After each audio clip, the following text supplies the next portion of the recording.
idea where we're at right now. We are in the brand new.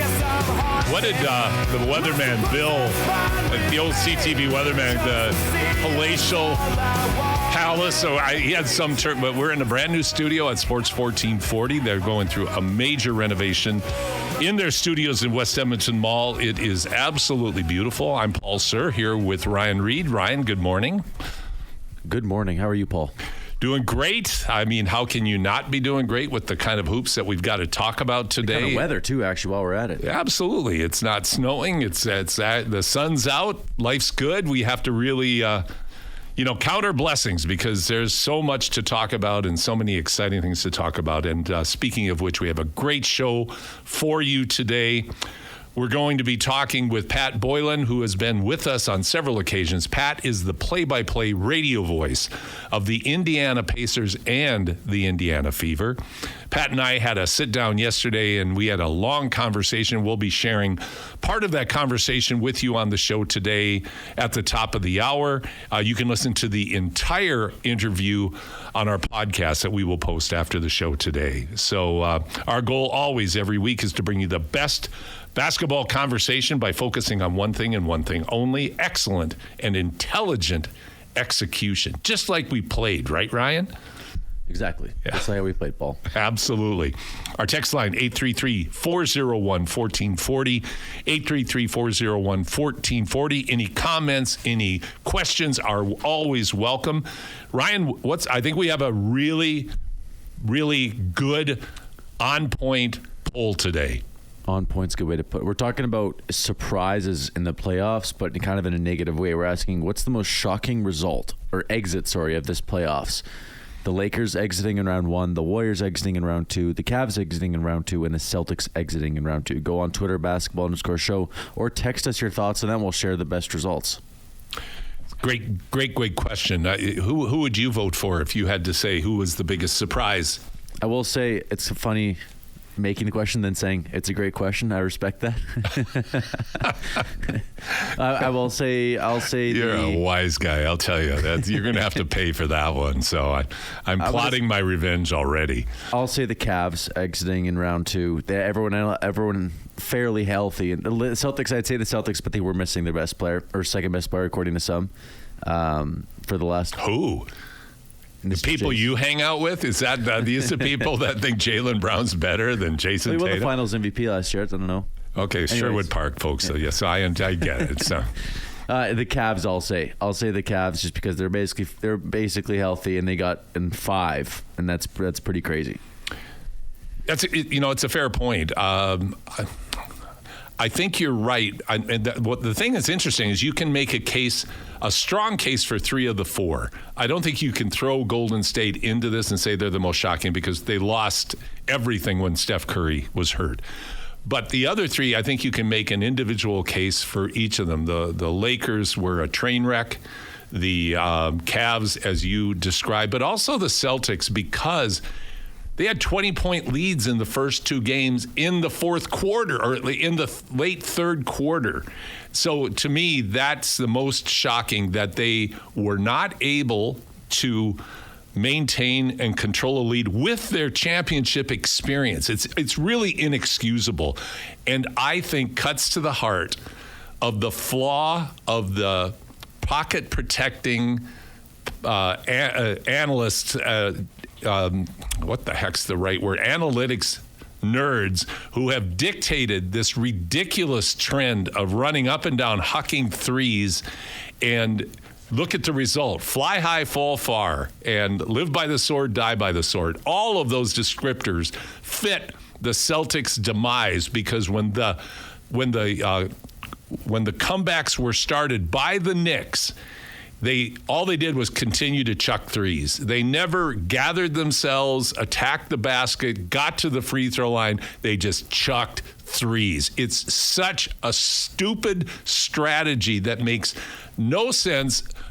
And having said that, they won the championship last year doing that. But they learned this year, if it doesn't work, you've got to adapt. And they didn't adapt.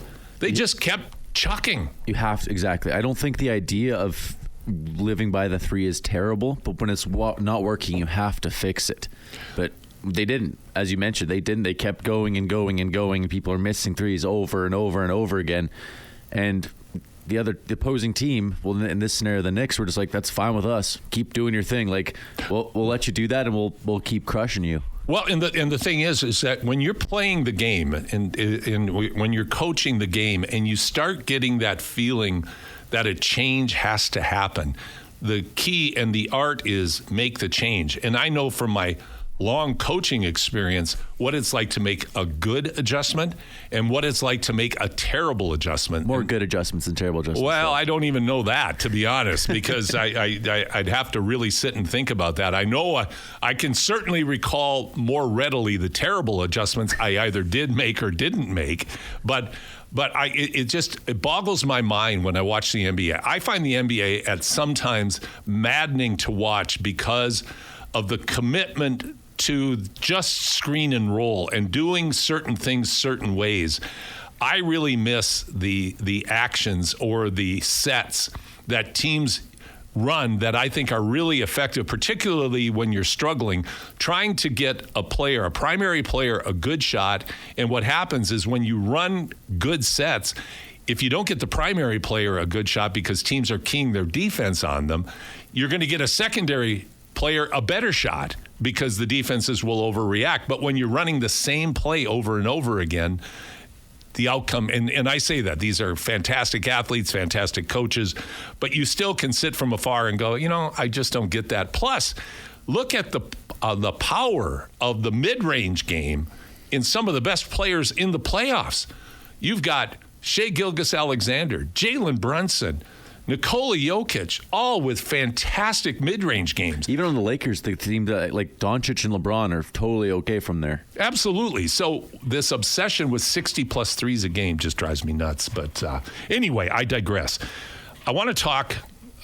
First of all, we have such a great show today. Joey Slattery is going to come on at 10:20. Joey does a lot of work for the Winnipeg Seabears, and we're going to talk CEBL because the CEBL season kicked off last Sunday, and we'll talk about the results of that for the Stingers. Stingers, unfortunately, are 0-2. They lost by 2 points to Calgary on Sunday's opener in front of a sold-out crowd out down in the Expo Center. Fantastic atmosphere. Again, everybody, get your tickets. Get out and watch the Stingers. It is such a good time. The kids play hard. The guys play hard. Coaches adjust. Pardon me? Coaches adjust on the fly. Coaches were adjusting. In fact, there's a good example last night. The Stingers were getting roundly walloped through the end of the third quarter, and they made a game of it and came up just a bit short against the Seabears in front of 10,500 people in Winnipeg. And just a fantastic Sounds like crowd. back in my high school days. Well, it's, standing room only, lined up around the block, scalping tickets to see Ryan. I can see it now somewhere in some fantasy world at some level. But anyway, one thing that drove me nuts about last night, too, was Tibbs not subbing. Like, Tibbs has to be the poster child of stubbornness, emanating negativity. Just emanates. Just those brows are so knit. It's like his head's going. He has more hair on his brows than his head. Oh, it's like his head's going to explode inward. It's going to collapse on itself because of the negative brows that he has. But, again, I was very reluctant to sub when I coached. So I say this with some humility. But, my gosh, he put in OG Anunoby with like 8 minutes ago, and they're up 34 because the Celts hit a couple of shots. The guy is so scared of losing.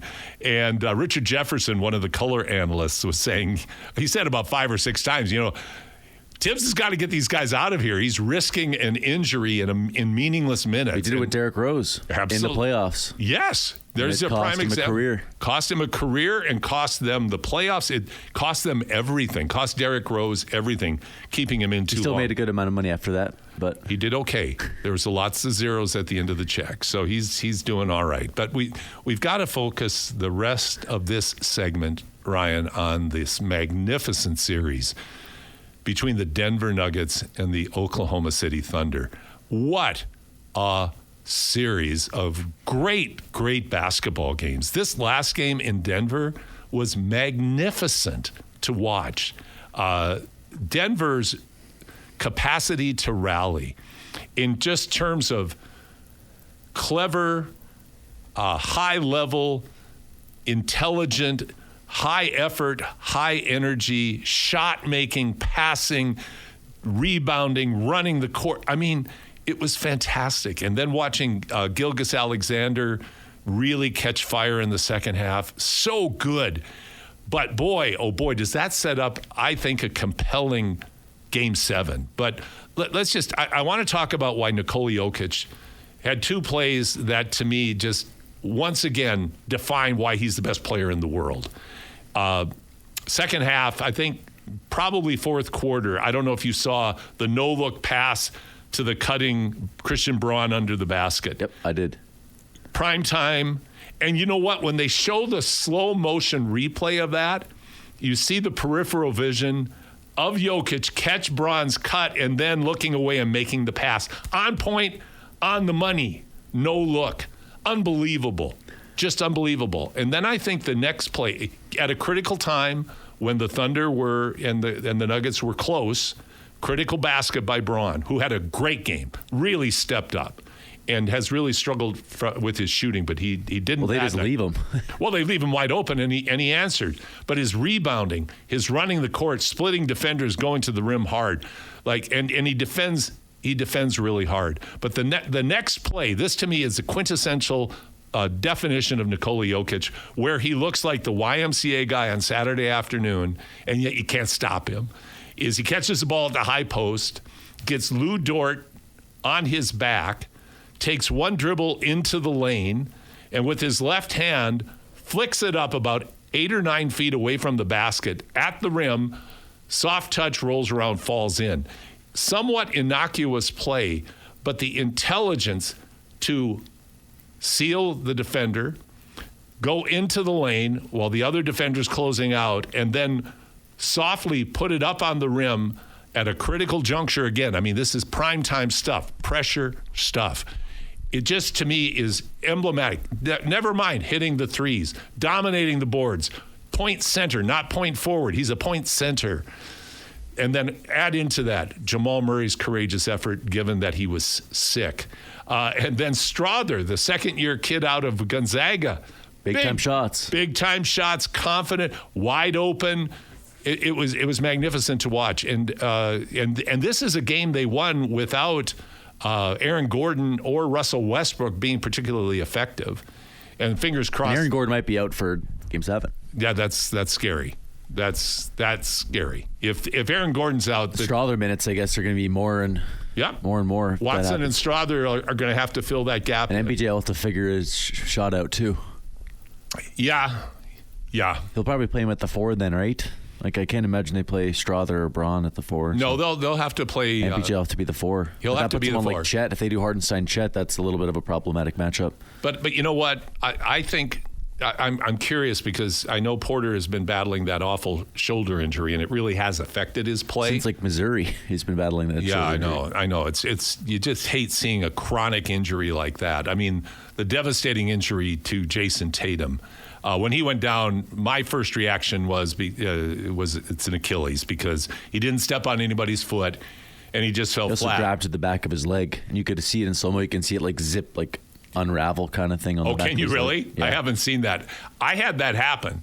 Okay. I was 37. Not a pleasant feeling. Well, no. And the odd thing was, why I thought I knew that it was an Achilles was the same thing happened to me. I was just running down the court and I just fell flat on my face.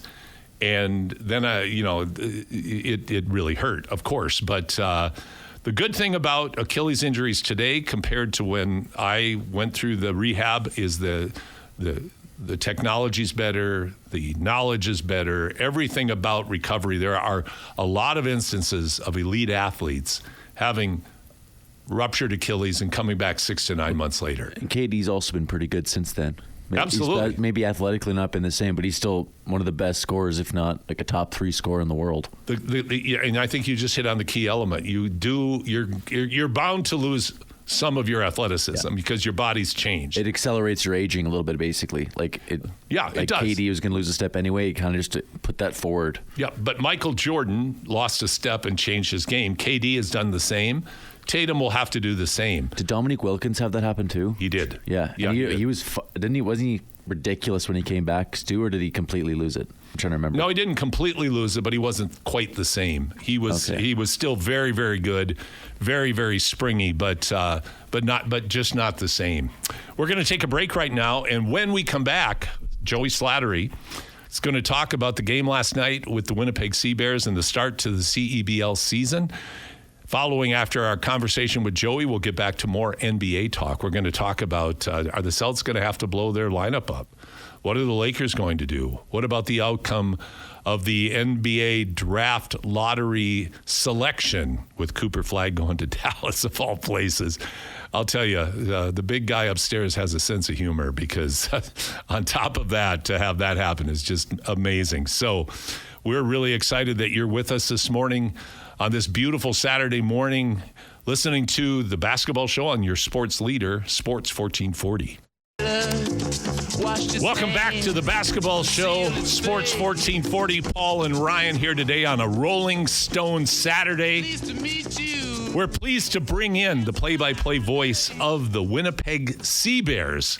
Joey Slattery joins me now, and we're going to talk about the game last night in front of 10,500 people in Winnipeg. Joey, good morning. Good morning. How are you today, Paul? Thanks for having me on the show. Oh, Joey, it's great. Just for our listeners, Joey had me on his podcast this past week. We had a wonderful conversation kind of setting the table for the matchup between Edmonton and Winnipeg on opening night in Winnipeg. And Joey, it did not disappoint, did it? It was very entertaining. I think it depends on who you speak to in terms of disappointment. Yes. The Edmonton Stingers came very, very close to tying the record for largest target time comeback, falling painfully short on a foul call that, that's the downfall sometimes. You hate to see a game like that end on foul shots, but, Winnipeg breathing easy for sure, coming out with a win there because I think fans thought it was in the bag, and this is a stadium that's seen, especially last year, a lot of close games going into target time or a lot of games where Winnipeg came back. Having that script kind of reversed, I think, gave people that refresher of, the game's not over in the CEBL until that target is hit. And, very entertaining game. And, that's the best part about the CEBL, the entertainment. The game isn't over. There's no clock after the 4-minute mark when that whistle goes and the clock goes off. You have to play right till the end. Joey, just a slight tangent because I do wrestle with the target time /Elin ending at times, but I'll tell you what, on a night like last night when it really works, it is incredible to watch because the pressure is unlike anything that you really are encountering when you're playing in a normal 40-minute game, isn't it? I mean, it's a whole different type of focus and pressure. We talked about this in the broadcast, and one of the things with the target score time is it does kind of play with your mind a little bit. It has this weird way of sometimes putting the pressure on the team leading, right? It's just those 9 points, right? I have to get there, where the team that's down, it's almost like, what do we have to lose, right? Let's just go at it. We have to get some points and some stops and see if we can make a run here. And as you felt Edmonton coming back and coming along, you can see the pressure in Winnipeg. They just got away from everything that was working before target time. And the ironic thing, Paul, is that Winnipeg hired Dr. Nick Elam as their target score strategist. For those who don't know who Dr. Nick Elam is, he innovated the Elam ending, also known as target score. So, we're sitting here thinking, what a funny first example to see here with the new strategist, the guy who created it. But you know what? Strategy worked, I guess, because they won. But it wasn't the prettiest of wins for Winnipeg. But you're going to take what you can in that game because, Edmonton had already had a game under their belt. This was the first game for a new-look Winnipeg team. And at the end of the day, that's the tough part about, playing in a season like this. It's a short training camp, and you're kind of building chemistry on the fly. Well, you are, and it being the first game, all the pressure. You trust your training because, like as you correctly point out, Joey, you haven't had a lot of time to really put your actions in, really work on your team defense to the level that you that Dave would have loved to. Certainly, the head coach of the Winnipeg Seabears, but Winnipeg really took it to the Stingers in quarters 1 through 3. Yeah, well, the start of the game was a little sloppy on both ends, right? I think it took like almost 4 minutes before the first field goal was hit. But then once teams started, getting a little bit of a feel, it was starting to come along, and then Winnipeg pulled ahead. And we were talking throughout the broadcast between, in those middle quarters, like we'll say mostly in the second, was Edmonton. As much as they were down, it was at the 9-point threshold. They just kind of kept it within 9. So we kind of felt for a while, at least they're not letting Winnipeg go on a run. Eventually Edmonton has to go on their run, but they're not letting Winnipeg get away. But then they go down 23 points, right? And I think that was 23 early in the fourth. So you're sitting there thinking, wow, 23 points. But then there's that third reminder, right? Once that clock's off, that's the big help, in Edmonton's case, to make that comeback. But, they quietly cut that down to 15, and then all of a sudden it was 12, and then you look up and you're like, wow, it's a single point ball game right now, and we're in for a heck of a target time. And it was phenomenal to see that going down. The flow was a little choppy, I would say. There were times where it was great basketball. There were other times where it kind of got away. Winnipeg, I will say, looks a lot different this year. Their defense was the first thing that stuck out to me. Defensively, they were pretty sound for the most part. Through the first 3 quarters of play, their offense came along a little bit, and they're still trying to figure out who the ball is going to. And I think last night was a bit of a preview of where it will go. Tevian Jones getting that foul late in the game. He's the guy that wants the ball in his hands. The team has kind of pointed him as, they're getting away from the star mentality, as Mike Taylor said time and time again. There's no Teddy Allen, there's no Justin Wright Foreman, but Tevian Jones to me seems like the guy that when the game is on the line, the ball's going to be in his hands. And, he put his money where his mouth is there yesterday, hitting those 2 foul shots. Because as much as it might be a little bit, less dramatic winning on a foul shot, it's a lot of pressure when the game's on the line in a game like that, knowing that if you hit those 2 shots, the game is over. And not to go too long, but last year in the home opener for the Seabears, Jackson Rowe missed foul shots to win the game for Scarborough, making for one of the greatest endings I've ever seen in a basketball game, where Winnipeg went right back and finished off their big comeback to win their first game of the year last year. So I think people had that in their minds where, last home opener, we were Edmonton. Let's hope we don't pull off a Scarborough. Absolutely. And I'm talking to Joey Slattery, the play-by-play voice of the Winnipeg Seabears in the CEBL. We're talking about the matchup last night on opening night in Winnipeg between the Seabears and the Edmonton Stingers. I'm going to offer 2 corrections here in my opening comments with you, Joey. Number 1, Mike's your coach, not Dave. I apologize. And secondly, I take it back on the pressure, because we have seen multiple 20-point comebacks in the NBA with very uneven play down the stretch run. And I think it's the nature of basketball, even more so today than ever before. And here's my theory why. It's because of the emphasis on the 3-point shot, which is literally the live by the sword, die by the sword aspect of play today in basketball. There are other factors too that affect flow, but pressure is, I think, even more exaggerated now because of the dependency on the 3-point play to win basketball games. Now, that wasn't really what factored in so much last night, Joey, in this particular game, but I think overall, that's how the game of basketball has changed because of the greater embracing of the 3-point shot in the game in and game out. 100%. And, I'll say this yesterday, simply because Jared Ogabeni-Jackson, former Seabear, put this out on social media, just talking about, the lost art of the mid-range jump shot and how effective that is. And yesterday was kind of refreshing to see some mid-range jump shots and creating in those, very dangerous spots, including Scotty Lindsay. He was cold from 3 for a while for Edmonton. And then he started finding his groove when he stepped inside the line, right, and getting a little bit into a rhythm as he's stepping up to the shot. But you're totally right. And I think, the game is cyclical, right? A few years ago, we were talking about the big man is, done, right? Is going extinct. And then you get a Joel Embiid or a Nikola Jokic, and these guys revive the position, right? The center's important again. And it's not necessarily because they can step out and shoot the three, right? We had the Dirk years and, even Porzingis with the Celtics, who are known for their 7 foot whatever, and they can shoot the three. I think it's important, if we go from a development standpoint, it's important for every player, in my opinion, to learn how to shoot the three. But I think sometimes we get too dependent on it, and it can water down the game a little bit. It's very useful, and you're right. This is, the Splash Brothers made it a thing. I think more people can see themselves in Steph Curry than they can say, like, a Shaquille O'Neal or a Jokic, or actually Jokic is probably a bad example. I think a lot of people, minus the size, can see themselves a little like him. But it was just someone would say, oh, here's a small guy who carved his way and became the greatest, and the 3-point was the key to that. And I think what we'll see now is because there's so much of that, the differences will come in, the big man, the mid-range jump shot. We're seeing a lot more of like those pass first point guards again. That was one of the big things yesterday too. Terry Roberts gave up some shots where I'm like, man, you should probably just throw that one up, because we're used to seeing point guards who make their own shots here in Winnipeg, just right for them. Oh my God, yes. Right? You had two of the most aggressive shot makers and takers in the league. Well, and to your point, last year, look how that went. You had the MVP from 2023 and the runner-up from 2023 playing on the same team in 2024. And they were also the 2 leading scorers in the league.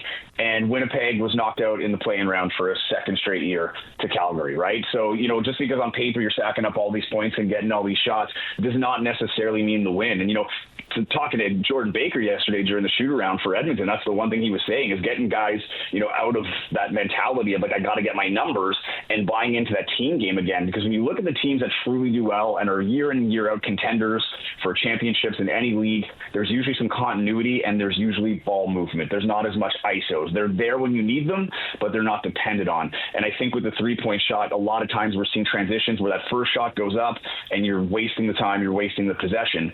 And I'd like to see that come down a little bit and really like working for those shots, right? The extra pass type shots. And last night we saw a little bit more of that in the game, which I kind of appreciated. Well, it is good to see. And, I spend quite a bit of time really, really criticizing the analytics part of basketball. I think it's disproportionate in its influence in the sport of basketball. And Ryan, my co-host, and I were talking before we went on the air that basketball is somewhat unique. We were talking about the movie Moneyball and baseball and analytics and its impact. Mm-hmm. Like baseball, to me, is a much more suited game to analytics decision-making because every play's very, very specialized. In basketball, you're dealing with ebb, flow, not just shot making, but also shot taking, finding the open man, effort and energy, stuff that you can't analyze and you can't measure through statistics. And the other thing, too, I think, Joey, is you've got prime examples now of why the mid-range game is not only relevant, but critical to the success of good teams. And you don't have to go any further than Canadian and most likely league MVP, Shai Gilgeous-Alexander, who has a magnificent mid-range game. And it makes him all the harder to guard, almost makes him impossible to guard because he can shoot the three. He's not a spectacular 3-point shooter, but a very adequate 3-point shooter. But it's the mid-range game that allows him also to get fouled and get to the line and also allows him to get to the basket. So to me, it's like, my God, you might as well have the Times Square billboard saying, shoot more good mid-range shots, please. Well, the great players have the mid-range, right? And to your point, that's part of the arsenal. He has the three if he needs it. He can shoot it, but it's not his number one thing. So 100%, the great players have it. And the one thing, as I talk about that too, I think the reason when you look at development, the 3-point has become such a big part because when you're trying to, get a team up, right? We talk about the chemistry and things like that. It's kind of hard to design plays for the mid-range jump shot as it is, say, a drive to the hoop or a 3-point play, right? They're just kind of easier to draw up. So I think it comes down to those, the kids that are going for the one-on-one work, right, that are going for skill development. That falls a lot on the players, too, and I think that's why you see the great players with great mid-range jump shots because they just train differently, right? They're putting themselves in different situations. They're a reason that they got to where they are. To your analytics point, I think there's a place for it, for sure. Absolutely. But there's two things with analytics. With analytics, the dangerous part with it, Paul, is you can make yourself believe anything. Right? You can pick any part of these analytics to say, like, well, we're looking at this part. We really dominated in this part. Well, at the end of the day, you dominated that part, but you've lost 6 games straight, right? So there's definitely that. And the other part is analytics are great to an extent to kind of review your approach to the game. But when it comes down to it and you're at crunch time, a coach has to trust his gut to be like, that guy's got the hot hand. I know he's not there today, or he hasn't been there all year, but there's something happening today that this is the guy with the ball that I need right now, or I need him to go ISO. There's something that's going on here that the analytics would go against, but you can't judge nerves. Like, analytics don't tell you anything about nerves, energy, and character. Like, it only tells you the black and white of this is what happens over a series of games. So there's definitely trends to look at, but when it comes down to a game, this is why coaching is so important, and the greatest coaches can pick that out as to when to trust the analytics and when to trust their gut. I'm talking to Joey Slattery, play-by-play voice of the Winnipeg Seabears here on the Basketball Show. We're waxing philosophic right now, and we will close our segment off, Joey, with going back to the CEBL. But I wanted to make 2 quick observations on your comments. I agree. There is a place. It's part of the evaluation process. It's part of the proper preparation of looking at where your strengths are and what should be points of emphasis and how you prepare your team. But you look at a player like Josh Hart from the Knicks, who had a modest triple-double last night, like 10, 11, and 11. But you can't measure Josh Hart with analytics. But he does all those little unmeasurable things that makes such a difference for your better players, because he's always getting his hand on a ball, and it doesn't even have to be a steal. It can be a deflection, but he's going to win almost every 50-50 ball. He's going to gut it out on defense. Like he's just, he's got that toughness factor that you can't measure. And I my final comment on analytics is as well, it actually goes to what you were saying about how players learn how to play. That's the big problem in North America, is we teach kids too much the 3 and 1-on-1. That's why Nikola Jokic, Luka Doncic, Giannis Antetokounmpo have a different skill set than most North American players. Shea is one of the North American players who plays like that, where they value change of pace, change of direction, control, playing under control, and having a full arsenal, where we emphasize getting the ball up and playing screen and roll exclusively. And so I know I know Adam Silver is aware of this and is talking about adaptation of the American system. And I think part of the reason for wanting to expand to Europe, I think, is to bring European influence into how basketball is coached and taught in North America. But again, I digress. We could go on for hours, and it would be fun to do that sometime. But let's go back to the CEBL. All right, so you saw opening game. It's just a snapshot, and the earliest of snapshots that is unfair to project out too far in terms of what it means to the season of play ahead for the Winnipeg Seabears, the Edmonton Stingers, and the entire league. But I do value your impressions of it's in year 7 now. What did you see last night in terms of the composition of the lineups, the skill sets of the players, in terms of where the CEBL is today compared, say, to a few years ago? The big thing that struck me is how effective the young Canadians are that played university basketball in Canada. Right, Aaron Rooms was a guy who had an impact, and reigning Ontario University Association, the OUA Conference Player of the Year, played at Toronto Metropolitan University. Varner, who just signed a great story out of Edmonton, currently plays for Alberta. He was a walk-on and, signed a developmental contract.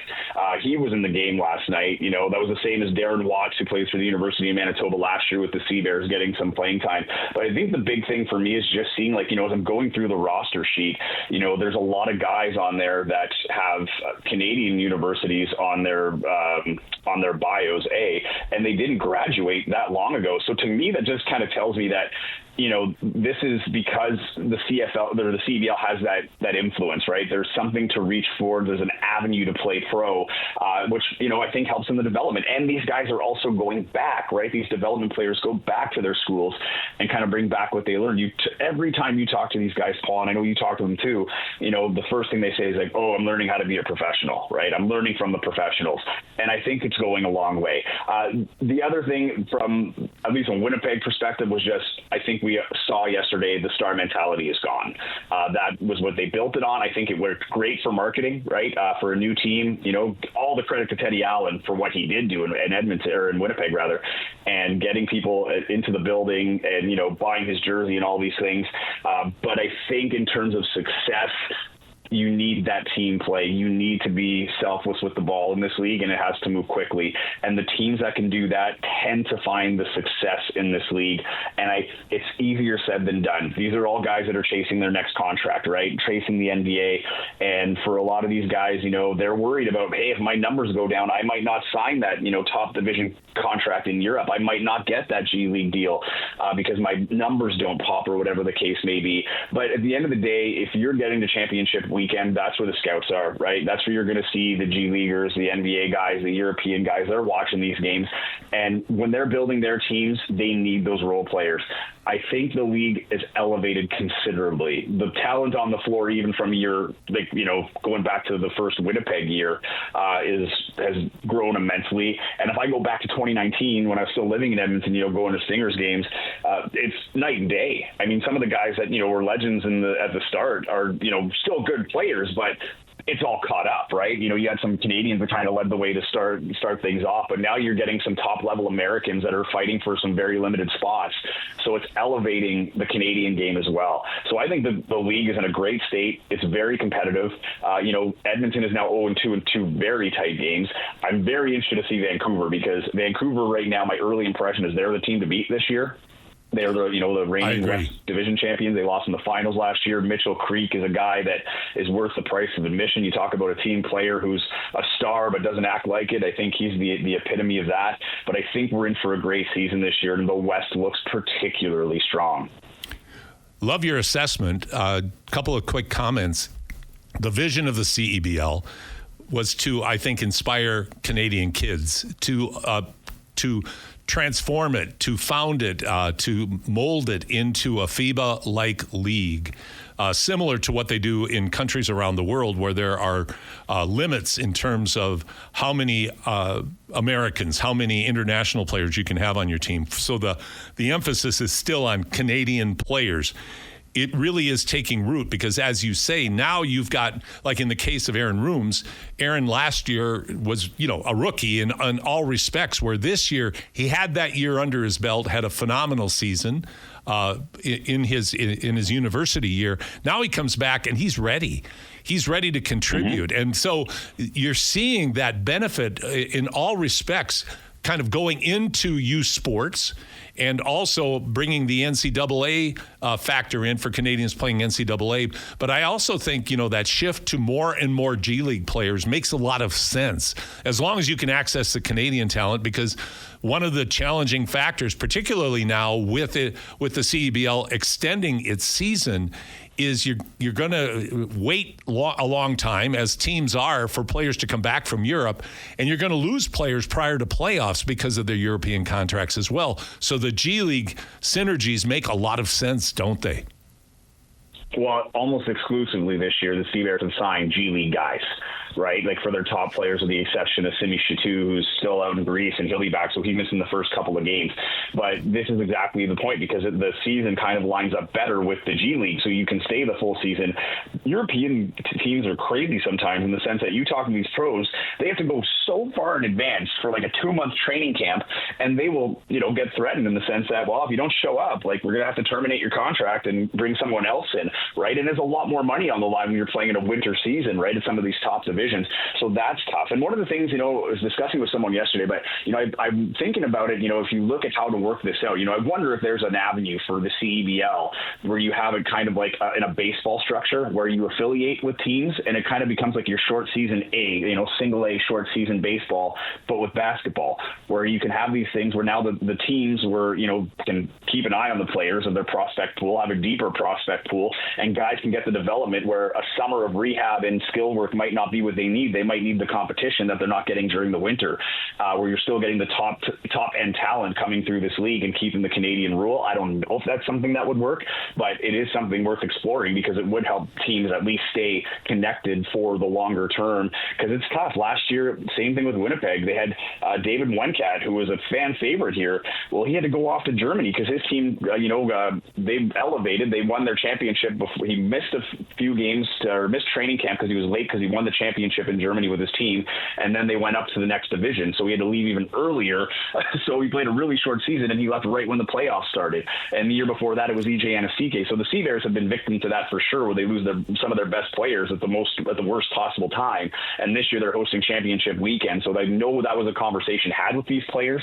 I think they're going to be a little bit more lenient for guys that might want to go play summer league for a little bit, as long as they're going to be coming back and dedicate themselves for championship weekend. But that's also something that's a luxury for the Seabears as hosts. So yeah, it's interesting to see how they can plan out. But the G League avenue seems to make the most sense right now, simply because the North American schedule aligns better with the CEBL. And if the CEBL, wants to continue the strength, they need their star players at the most important times and, on the biggest stages, which is championship weekend. So that's something that you're right. I think we need to see a little bit more continuity there. I'm just going to, before we're out of time, but I'm just going to throw this in here, Joey. At what point do we have the conversation of, do we go to a traditional basketball season with the CEBL or with the professional league in Canada? Can it compete with the NBA? Can it? And I think it's I know we're not there yet, but I think it's a discussion that organically will most likely have to happen, because the challenge right now is the square peg round hole metaphor, which is exactly as you just described. It's kind of like listening to the description of the Elam ending every game. It's like there's all these variations that you have to explain to folks, and that's what the CEBL, we're trying to, I have such great admiration for Mr. Petco, and for Mike Moriali and the team that have built this league. And 7 years later, we're seeing it continue to grow. It's just going to be interesting to see how it evolves. I'll say this in ending. I like that idea to an extent, but I think there's something to be said about it being Canadian, kind of like the CFL. It has different rules.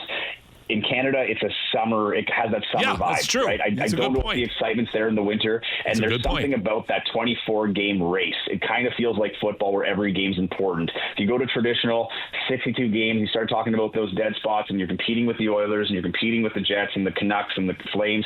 Might be a little bit tough. They kind of have this soft spot where it's, if you're in Calgary right now, there's nothing going on, so you can go there between CFL and Flames. There's still sports happening, so I think they're in a good spot right now. Maybe in the conversation for later on, but I do think the summer is a great time in Canada for basketball. You make a compelling point, and I'm just saying that may happen and it may not, because we've got a good thing, and a lot of times if it ain't broke, don't fix it. Joey Slattery. Yeah, and if you're not talking about it, it's not growing. That's right. Thanks so much for your summary and for spending time with us this morning. It's been great. I look forward to doing this again, hopefully in the not too distant future. All the best to the Seabears, except when they play Edmonton next. And then, and you have a great week, and best of luck in this whole CEBL season. All right, same to you, Paul. Always enjoy talking with you. I'm looking forward to coming back on the show. Likewise, you take care. Joey Slattery, play-by-play voice of the Winnipeg Seabears, talking CEBL with us. We're going to take a break right now. You're listening to your sports leader, Sports 1440, and this is The Basketball Show. Love that song. Ryan, you poor young thing. You did not grow up in an era where you heard that for the first time. I remember the car I was in my sophomore year in high school when that song came on in 1970, and it was like, wow, we have just broken into something totally new. What a great riff. What great vocal delivery. The Stones are just awesome. I can still hear it for the first time, though, so there you go. I got a bigger catalog, too, now, but I guess you're right. There's something about the authentic listening for the first time when it came out. Well, you do have a bigger catalog. Most of it sucks, but you have a bigger catalog. So, but this, anyway, Rolling Stone Weekend Basketball Show. Paul Sir, Ryan Reed joining you this morning. Before we go into the weeds about the NBA, you have a text. Coming from Mark, he asked, good morning, Paul. Do you think the Raptors have the assets to go after Giannis? Yeah, they do. It's a great question, Mark. And there's a lot of rumblings right now.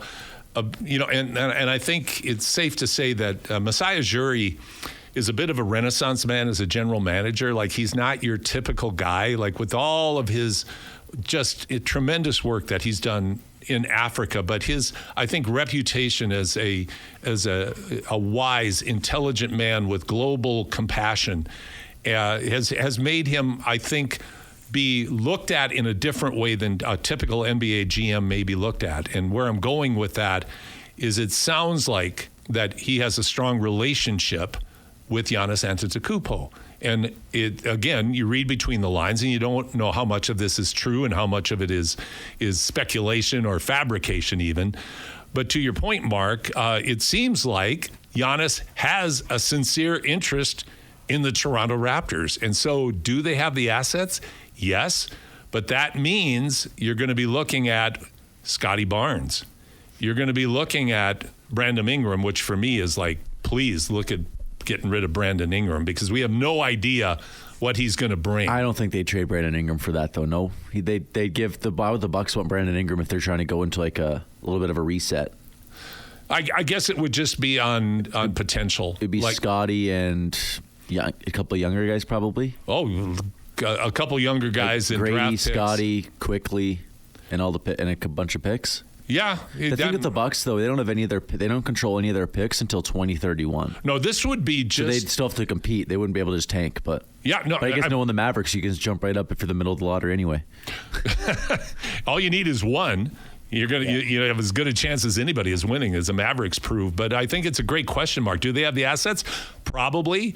It would be substantial, and with Milwaukee not having draft picks as part of the deal, the Raptors have some picks. This is a one-sided deal. You would be banking, this being the Raptors would be banking that Giannis Antetokounmpo would be that franchise player that you would still have enough pieces around him to build a championship potential roster by giving up someone like a Scotty Barnes in order to obtain Giannis in your rotation. Well, if they keep RJ, Jakob Poeltl, and those guys, like, they have a decent line. Like, RJ and Poeltl around Giannis is not that bad at all. Plus, I don't know. Well, Giannis is able to do a lot of himself. He is, but I mean, RJ's a really good player, but he's a B player. He's not an A player in the league. Like, his numbers, I think, are greater than his contribution, because he's not a strong NBA level defender.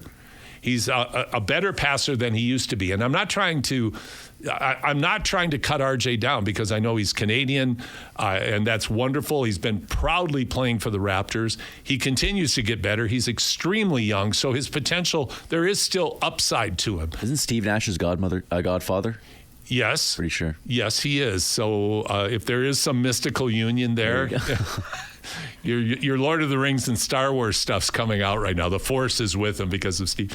But anyway, Nash is coming back into broadcasting, by the way, which is kind of cool. But, I'm curious to see if the Raptors are prepared to put the kind of package together to acquire Giannis Antetokounmpo, who, I mean, he's 30 years old now. He has had some injury issues, not catastrophic, but some injury. Hasn't won a playoff series since 2021. Yeah, but injuries do that. But they won a title, and he's had injuries, and he's had an injured lineup or a weaker lineup around him. I think the lack of depth. So to me, the question would be, would the Raptors look like the Bucks look now if they traded away the assets that they have in order to acquire Giannis? That, to me, is the big question. I think you got to take a chance, though, right? Like, look at Kawhi with the Spurs. They weren't winning stuff, and people probably asked the same question. But then Kawhi came here, got a couple good guys around him, good coaching, good management up top with Masai, and it turned out okay. It turned out phenomenal. Changed basketball in Canada. You're absolutely right. So great question, Mark. I'm curious. It really would be exciting though, and I think the Raptors need excitement injected back into their franchise, because the way I perceive the Raptors is it's kind of like the air slowly going out of a balloon since the 2019 championship. They were relevant for a year, a little less relevant the next year.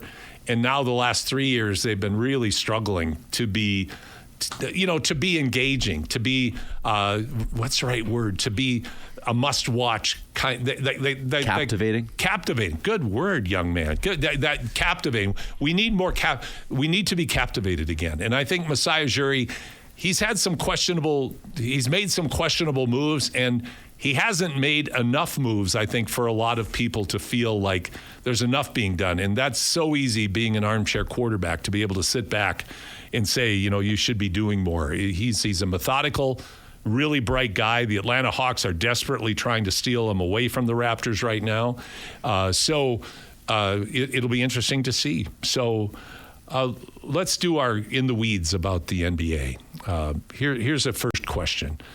Last night, the New York Knicks absolutely pasted the depleted Boston Celtics, with all energy being expended in Game 4 by the Celtics when they defeated the Knicks to force a Game 5, and then last night got blown out by 39.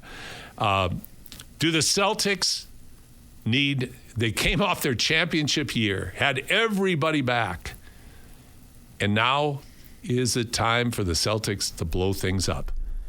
I think they're going to have to make some changes, just financially speaking. They're deep into the second apron right now. Their team costs a ridiculous amount of money. For those unfamiliar with the aprons, as you go further into the salary cap, into debt, so to speak, you have to pay more dollars per dollar you spend. They tax you extra. So when you go to the second apron, the more you spend, the more you pay. Exactly. And when you get to the second apron, it gets even more and more and more. Right. So if you don't get the results, if you don't yield the results as a team, the owner has to be like, well, we're paying like $60 on the dollar here extra, and have to reset. That being said, it kind of shows just how fragile championship windows are. 100%. The Celtics are a very, very special team. They've been very good for a while, and they just got over that schneid last year, just to get into an injury thing this season and lose in the second round convincingly. But I will take I will disagree. Say no, I think they run it back with maybe one or two trades, maybe. I think they have to make moves. They definitely have to make moves. Financially or basketball wise, or both? Both. They have to make moves. I mean, there has to be some semblance of reasonable business practices. What's the first big contract you'd move? Well, out of Kristaps, Jaylen Brown, Jason Tatum, Kristaps Drew has got to Holiday, go, or Derek White. Kristaps got to go. I think you keep White and Tatum for sure. I think other than that, Brown is one of the highest paid players in the world. I know. He's a great player, but he's not like... It depends on what you can get for Jaylen Brown. I think it's time for the Giannis Tatum trade to Boston. Yeah, Jaylen Brown and stuff. Yeah, that would be great. To me, that would be a worthwhile. Maybe Toronto could get Jaylen Brown. How'd you feel about that? That'd be great. That'd be as exciting as you could get. I think Brown is he's a tremendous player. I saw him when he came out of Cal in the summer league down in Vegas. That was the year that my son Steve played for the Bucks in the summer league, and Brown was getting ready for his training camp with the Celtics. And the guys that stood out in that Vegas summer league that year were Jaylen Brown and Devin Booker. Booker had played a year at Phoenix, but he came for the summer league, and he just was so much better than everybody. But Brown was like, you go, wow, this kid's special. This kid's really special. And so his ascension has been really interesting. And a real quick aside, if you watch Celtic City, Jaylen Brown, more so even than Jason Tatum, is the current Celtic that speaks the most. And he speaks very eloquently and reverently about the Celtic past. So I think he really has bought into the Celtic culture. When you have two high-scoring superstars like Tatum, and now what complicates matters is Jason Tatum is out with a very serious injury, and his return, when he returns, I mean, that could be after next season. Worst case scenario, he won't play at all next year. I think more likely he'll play in 2026 at some point. KD was older and he was out the entire next year. Remember that when he signed the deal with the Nets and just didn't play the first year? Right. Adrian Peterson for the Vikings was out for like 4 months. Yeah. So, the recovery from Achilles injuries just depends on come back. It's just kind of deciding if they want to rush and go for it, right? I don't know if that makes total sense for Tatum. Obviously, he knows himself and the team knows the team better than I do, but I'd guess he doesn't rush it at all. Like, take the time, make sure his career goes to a similar, like KD's going to play deep into his 30s, into his early 40s. Probably, maybe not early 40s, but he's played for a while. Tatum is almost 30, and he probably wants to play for a while, right? Like in football, you mentioned Adrian Peterson. Football is such a sport where it's like, let's get going, and then your career's done after like 4 or 5 years. Yep. Adrian Peterson jumped back was kind of take advantage of his prime. The prime lasts longer in basketball. So for me, if I'm Jason Tatum, like, let's take a year off, or let's take a lot of the time off next year and not rush it, and let's play eloquently into our 30s. Eloquently into your 30s. That's good. The name of my biography, Eloquently into my 30s. You know what? I think what you've pointed out, though, is the conundrum that the Celtics are going to face, which is what do you do now? You've got Jaylen Brown, who's a proven scorer. Do you try to bring pieces in around Brown because you don't know when Tatum is going to come back, unless you can get for Brown someone like a Giannis or another blockbuster trade where you feel like you could bring a superstar in that would fill the gap in and allow Tatum the time necessary to recover properly in order to be able to go and be as close to 90 to 100% when he starts playing again physically. Like, he's ready, and you know that he's prepared his body, so another big injury won't be likely because he rushed back. I think that's a fair summary. But to me, everybody's up for grabs except probably Jason Tatum. To me, everybody else should be up for grabs. You can't trade him right now. Even if you wanted to, who's going to trade for him? Well, somebody might. Well, I guess maybe like someone just keep him sidelined for years, but he's good enough that makes it worth it. But why would you trade him at his lowest value? I don't know if he is at his lowest value. Well, he can't play. I know that, but look at Brandon Ingram. He couldn't play. I'd say his value hadn't been lower though. Yeah, but actually, it worked out better for New Orleans what they got from Toronto. So, Brandon Ingram he not only got traded, he got signed to a bigger contract and never played a minute. Like, to me, it's the dumbest part of professional sports. But to get Jason Tatum versus Brandon Ingram, maybe. There would be a team that's looking at a rebuild, for instance, and say, you know what, we'll wait for him for a year. I think there'd be a team. I just don't know why Boston would do that. That'd be my take. But I agree. I don't know why. I'm just saying, if you're Boston now, are you going to look at any and all possibilities? Because, as you point out correctly, their payroll is just through the roof. And now this team's older. And now you've got like Drew Holiday, I think, is 35, approaching 35. Yep. So, you're in that window now. I think they look at it, but I guess Doncic got traded, right? So anything's on the table. Anything's on the table. But I would have bet anything outrageous is on the table right Nico now. Harrison isn't their GM, though, the Celtics. So. No, but Nico Harrison is the luckiest guy on the planet because, as we all know and has been publicized beyond belief, how in the world did the Dallas Mavericks, with a 1.8% chance, end up with winning the draft sweepstakes and the rights to draft Cooper Flagg? It's just unbelievable after that trade. Now they've got a ton of bigs. Now the X factor for Dallas is, will Kyrie Irving be back because of his knee injury? But you're going to get Cooper Flagg. The lineup of Kyrie, Clay, Flagg, Anthony Davis, and Daniel Gafford is ridiculous. That's a good lineup. Yeah. That's a good lineup. Athletic, big, shooting. Yeah, that's a really good lineup. So the sun set on the Dallas fans, and now the sun has risen in a big, glorious way. So, yeah, very, very interesting time in the NBA. I want to talk about a couple of the other teams, though. And you're listening, by the way, to the Basketball Show, Sports 1440. I've got to mention that. Paul Sir, Ryan Reed. Cleveland, wow, what a dumpster fire. Like India. Now, Pat Boylan, the play-by-play voice of the Fever and of the Indiana Pacers, he's going to be on in our next segment. He and I had a conversation yesterday. But I'll tell you what, the Pacers are a really good basketball team. So one thing is you have to look not just at the overall season record, but let's look at the last half of the season. And Indiana, along with Golden State, Minnesota, Cleveland, OKC, I mean, those are pretty much the 4 top teams in the second half of the season. Indiana came into the playoffs on the heels of an Eastern Conference final where they pushed Boston and lost a couple of games that they shouldn't have lost, similar to Boston losing to New York this year. But Indiana's a good basketball team. Having said that, Cleveland was dreadful. They weren't ready for prime time. And again, now you look at the Cleveland Cavaliers. Are there a couple of gaps that they need to fill? Or, Ryan, is this just part of the growing pains? Were they just not ready for prime time? Not ready for prime time is a way to put it. If you look at Donovan Mitchell's career, he's made the playoffs every year of his career, has yet to make a conference finals appearance. He's been on so many good teams. Think about the Jazz back in the day with Rudy Gobert. They'd be the 1 seed. They'd be the 2 seed. Get the first round easily, or sometimes lose in the first round. They never win the second round. Donovan Mitchell has yet to win a second round in his career. The only thing I'd take umbrage with is I think the only player that I would look at and say was ready for prime time in this series, with the exception of the last game, was Donovan Mitchell. And the last game was partially due. So would you chalk it up to being unlucky for Donovan Mitchell, or do you think there's where there's smoke, there's fire? Maybe he just isn't cut out for it. I don't. I still go back to Donovan Mitchell is not going to win you the. He's the a team guy. He's a glue guy, and he performed well, but his teammates did not. I'll pick on Max Strus for a while. If you're relying on Max Strus as a playoff team, you're in trouble.